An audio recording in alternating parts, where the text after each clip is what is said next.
Good evening and welcome to the Ambrose University Annual Concerto Concert, presented by the Ambrose Arts program. I would like to thank you for joining us, and I trust you will enjoy the performances on tonight's concert. Even though we cannot be with you in person, I am grateful that we can share our music through technology. My name is Edwin Gnandt, and I serve as an associate professor of piano and music here at Ambrose University. For the past 200 years, the concerto genre has established itself as one of the most desired forms of classical music expression. Throughout the world, symphonic orchestras routinely feature concerto performances with select soloists as the centerpiece of their program. Tonight's performance is a very special celebratory occasion.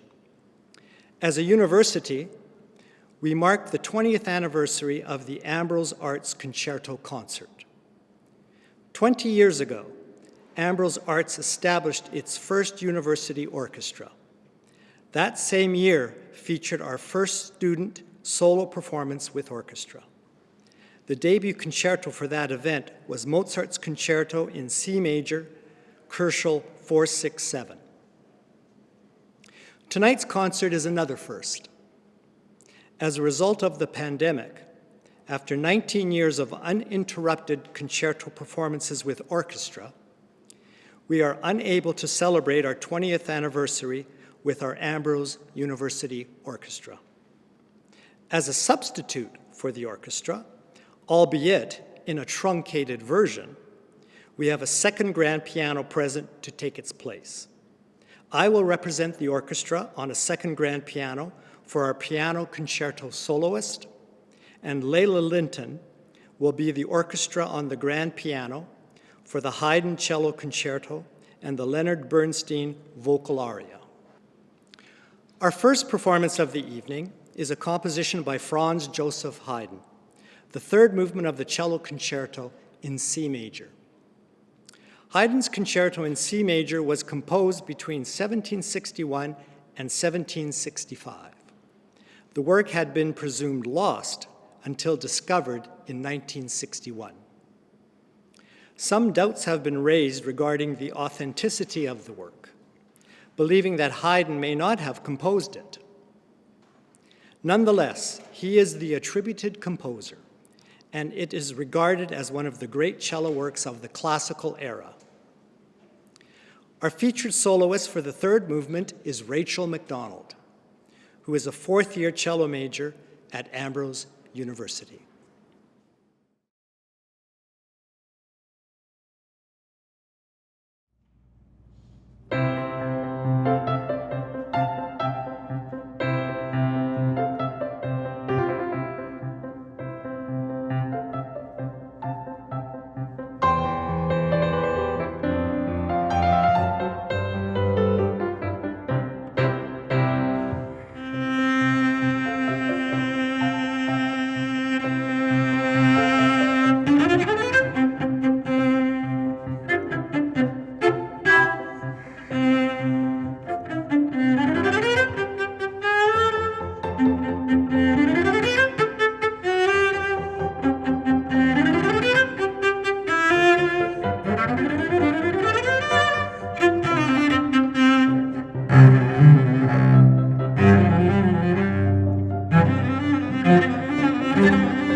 In concerto tradition, the first movement often contains a cadenza towards the end of the first movement.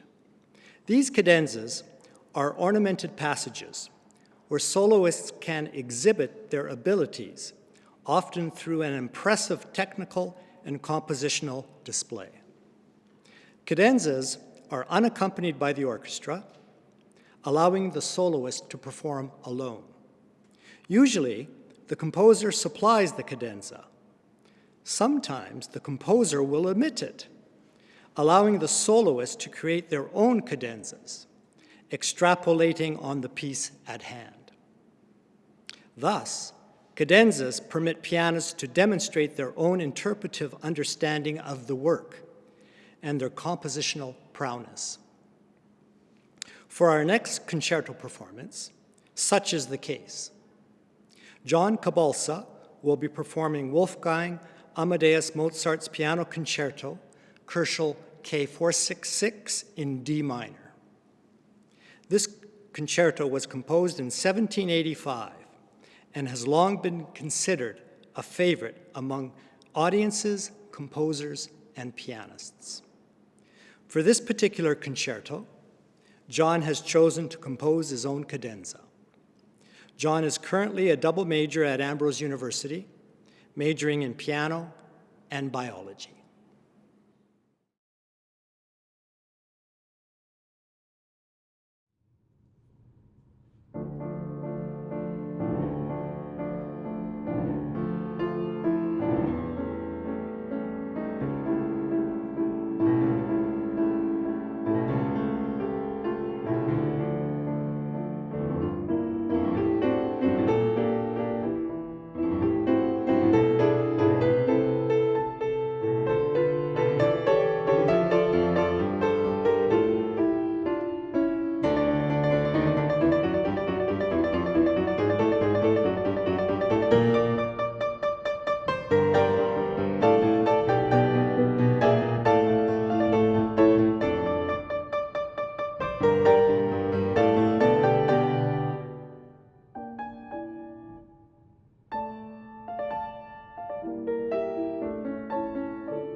The vocal singing world is rich with many different genres. Operas, cantatas, operettas, just to name a few.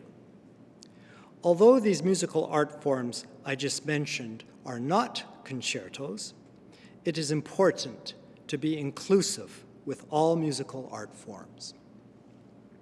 We conclude our evening with a performance of Leonard Bernstein's aria, Glitter and Be Gay, from his operetta entitled Candide. The aria is sung by the character Cunegonde, who is Candide's one true love. She has been stolen away from Candide, family and home country, and is now living trapped in the lap of luxury.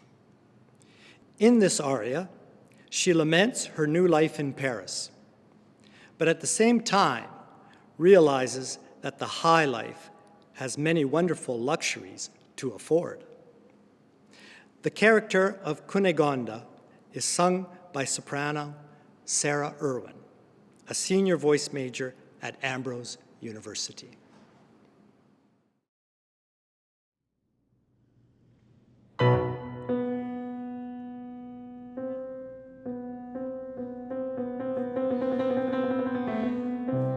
Glitter and be gay, that's the part I play. Here I am in Paris, France.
addiction to champagne. Ha ha, my wardrobe is expensive as the devil. Ha ha, perhaps it is ignoble to complain.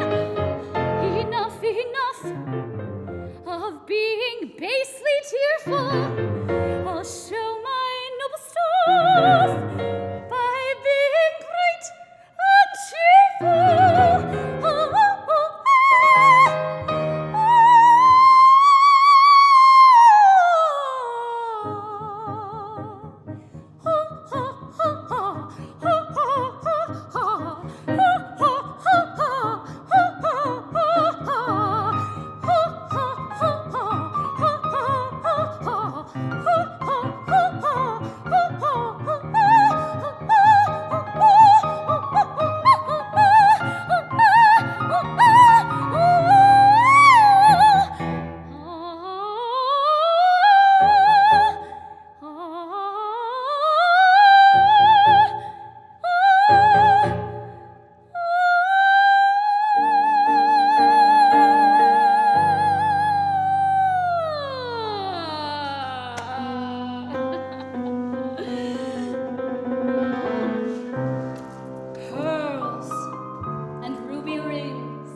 Wonderful. Thank you, Sarah and Leila and Rachel and John. Now, today's performance is a special one, not only for the student performers that we celebrate, but also because of the man who hosted you tonight, who founded this concerto series and who put together this evening's program. His name is Edwin Gnandt. Edwin is a humble man, and this will be a surprise to him, but we're going to do this anyway because we think it is important for you to know that in addition to being the 20th anniversary of the Concerto concert, it is also the final Concerto concert for Edwin. Edwin's tenure as music faculty at Ambrose is coming to a close very soon, and we want to pause for just a few moments to both recognize and to celebrate his many achievements. To do this, I've invited retired chair of music from Ambrose University and Professor Emeritus Dr. Don Quantz to share a few words of tribute and gratitude, and then this will be followed by Dr. Gordon T. Smith, President of Ambrose University, who would also like to express a few words of celebration.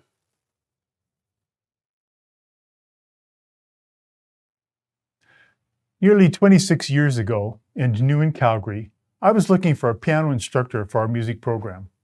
A local musician highly recommended Edwin Gnandt, and I gave him a call.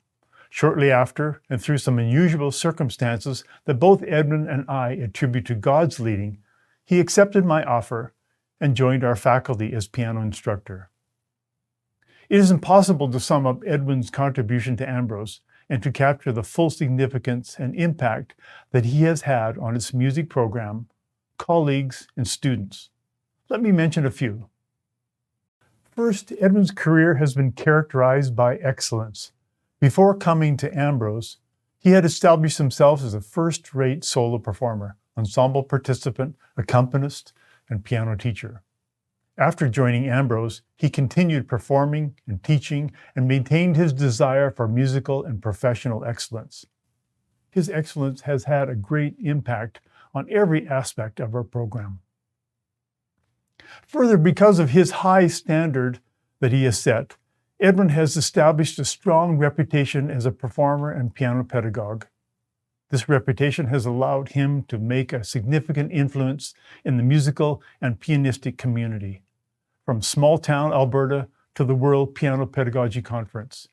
His reputation has also contributed to the visibility and credibility of the Ambrose music program, not to mention its positive impact on recruitment.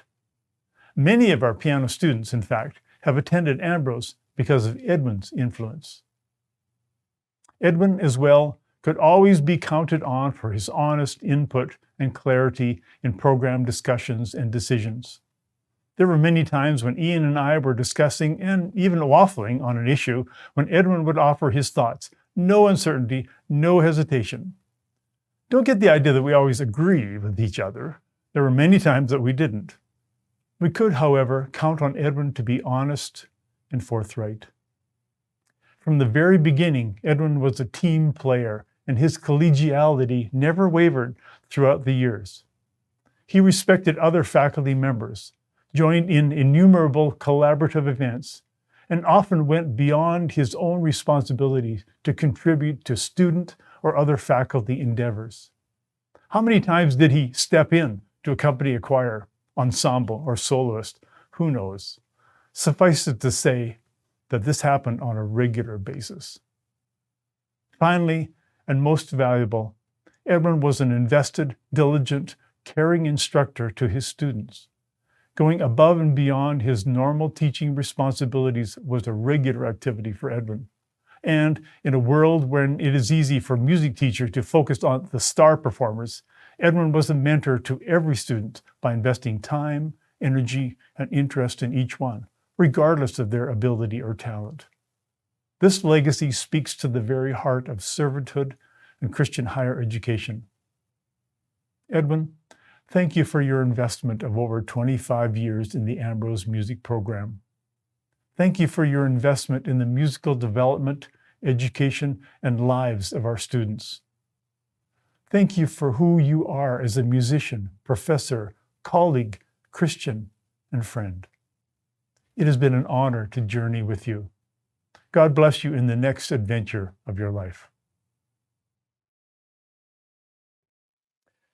To our esteemed colleague, Edwin Gnandt, it's very much an honor for me to be able to bring some remarks, and I do so expressing not only to you how much we appreciate you, but letting people know as they listen in on these video recordings, as they listen in, what it is that, what you represent, the legacy that you've established here, a long and distinguished career in your association with what is now Ambrose University. For those of you listening in, you need to know that Edwin started with CNC, Canadian Nazarene College, in 1995, 26 years ago. And it was very shortly after CNC arrived here in Calgary, he was invited and appointed as the instructor in music. He was appointed then assistant professor a few years later, and then eventually promoted to associate professor. And as he leaves us after 26 years of service, it is important that we reflect on the contribution that he's made, both to the music and Ambrose Arts program here in the institution, but also over the years beyond Ambrose and representing us in a variety of contexts and constituencies. It is no small matter for an institution such as Ambrose University to have a nationally and internationally recognized concert pianist who's been an integral part of our faculty. While pursuing his musical endeavors externally, be it recitals or concerts everywhere from the US to Russia and of course here in Canada, judging national piano competitions, teaching students privately, Edwin has been generous in assuring that the name of Ambrose University and its predecessors are known with the people that he's met with and performed for in these various regions and constituencies. A significant portion of the students that have attended the university have done so on the recommendation of the people that he has known and commended that they will come here. And some of those students, as you know, have gone on to graduate studies in some rather significant institutions, from the Juilliard School of Music to Oxford University to the University of Ottawa and elsewhere. Many who were taught by Edwin now have successful music careers of their own, which ultimately, of course, for an instructor, a teacher, a professor, is the greatest legacy that you leave. Edwin is something of an expert, as many of you would know, on the life and work of Frédéric Chopin, and he has presented lectures and master classes on Chopin's music in a number of venues, and not least in all of that is he's published a book entitled The Inner World of Frédéric Chopin. But while Edwin has been about his international commitments and involvements and has established this international reputation, we have known him as a valued and intimate member of our community. His exquisite, and I use that word intentionally, his exquisite ability to accompany, whether it's the university choirs and ensembles, or whether he's been participating in our various concerts, especially Christmas gatherings in our gymnatorium, and not least, where I have valued his participation, is in the benchmark events that mark our common life. I'm thinking here of the Fall Convocation Chapel and also of the Spring Graduation events. For all of this, we have been deeply enriched by the presence of Edwin Gnandt within our community and on our faculty and as part of the Music and Ambrose Arts program.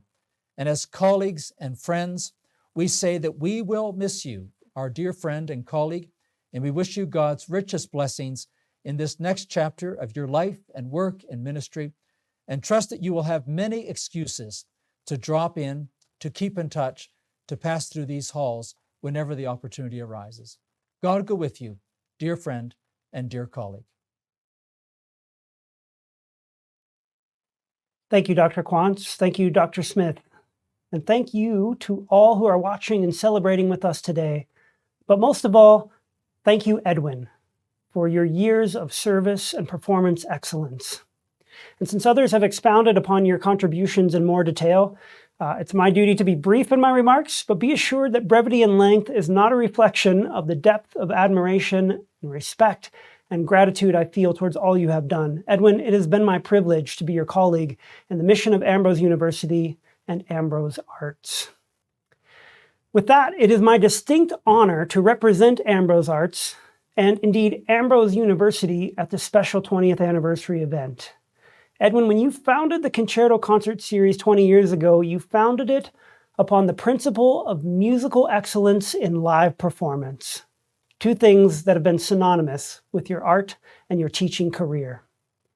Edwin, as a reminder to the current music faculty and students of our future commitment to uphold these values that you have modeled to the best of our ability, and in recognition of the efforts you have made to sustain the tradition of this concerto series, even when we're in the time of a global pandemic, I am thrilled to announce the renaming of this concerto series to the Edwin Gnandt Concerto Concert, a celebration of excellence. This event will now proudly bear your name in future Ambrose Arts seasons, and may we honorably uphold this tradition. But we have one last musical treat to close our evening together, and so I'd like to introduce to you Bronwyn Schumann. Like Edwin, Bronwyn is a graduate of Juilliard School, but not so long ago she was a piano student at Ambrose, under Edwin's tutelage. Bronwyn would like to offer a tribute and a musical selection from her home in New York City, where she currently resides. And this will close our evening together. We're so grateful for your attendance, and thanks once again, Edwin, for all you have done. I am incredibly thankful that I studied with Edwin at Ambrose. When I first started my lessons with Edwin, he met me on my path, and he committed to mentoring me through my journey with care and wisdom. Inside and outside of my lessons, Edwin has always been compassionate, willing to listen, and happy to have conversations about faith, career, and calling. While I was at Ambrose, I could tell that he was not only attentive to my pianistic development, but also to my emotional, mental, and spiritual well-being. Edwin is honest, and whenever I go to him for advice, which is quite often, actually, I always know that he's going to tell me the truth. Most importantly, I found that Edwin's faith in God serves as a foundation for his teaching. Edwin sees his piano students as individual, independent people, each on his or her own spiritual journey. I believe that Edwin truly cares about the souls of each one of his students. When I first read Edwin's book, The Soul of the Music, in 2013, my goals for playing the piano were crystallized. Edwin discusses how singing tone, or beautiful tone at the piano, should be a pianist's priority. According to Edwin, this singing tone is a sound quality that can remind listeners of the divine. In my lessons, Edwin always emphasized the importance of the pursuit of this unique singing tone. Today, I've chosen to play 3 pieces that relate to this pursuit. These pieces, Mendelssohn's Songs Without Words, Opus 38, numbers 1 and 2, and Opus 62, number 1, were written in a style imitating a singer, and they were written to be performed mostly in small, intimate settings. These settings allow for the music's singing tone to meet the listening ears of audience members. I believe that it is through pieces such as these that the soul of the music can remind listeners of their own soul, of God, and of God's beauty and mercy. Edwin, I believe that I have learned the most necessary components, the truly human components of piano playing from you. Thank you.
Thank you.